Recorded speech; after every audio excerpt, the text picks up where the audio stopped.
IPL ২০২৬ শুরু হতে চলেছে ২৮ মার্চ, যেখানে উদ্বোধনী ম্যাচে মুখোমুখি হবে রয়্যাল চ্যালেঞ্জার্স বেঙ্গালুরু ও সানরাইজার্স হায়দ্রাবাদ।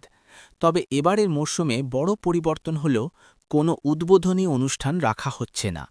সাধারণত আইপিএল শুরুর আগে জাঁকজমকপূর্ণ অনুষ্ঠান হয়, কিন্তু এবার সেই রীতি ভেঙে দেওয়া হচ্ছে। বিসিসিআই-এর সিদ্ধান্ত অনুযায়ী গত বছরের এক মর্মান্তিক ঘটনার প্রতি শ্রদ্ধা জানাতেই এই পদক্ষেপ নেওয়া হয়েছে।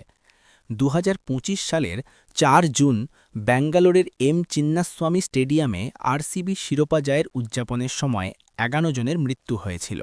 সেই দুর্ঘটনার স্মৃতিকে সম্মান জানিয়ে এবারের আইপিএলের শুরুতে কোনো সাংস্কৃতিক বা বিনোদনমূলক অনুষ্ঠান আয়োজন করা হবে না।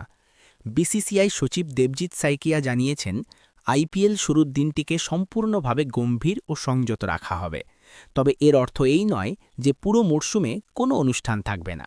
বোর্ড ইতিমধ্যেই ফাইনালের দিনে একটি বড়সড় সমাপনী অনুষ্ঠানের পরিকল্পনা করছে, যা দর্শকদের জন্য বিশেষ আকর্ষণ হতে পারে। উল্লেখ্য, গত বছর কলকাতার ইডেন গার্ডেন্সে অনুষ্ঠিত উদ্বোধনী অনুষ্ঠানে বলিউড তারকা শাহরুখ খান পারফর্ম করেছিলেন, কিন্তু এই বছর সেই রকম কোনো আয়োজন থাকছে না। পরিবর্তে শোক ও শ্রদ্ধার আবহে শুরু হবে আইপিএল ২০২৬, যা এই টুর্নামেন্টের ইতিহাসে এক ভিন্ন মাত্রা যোগ করবে।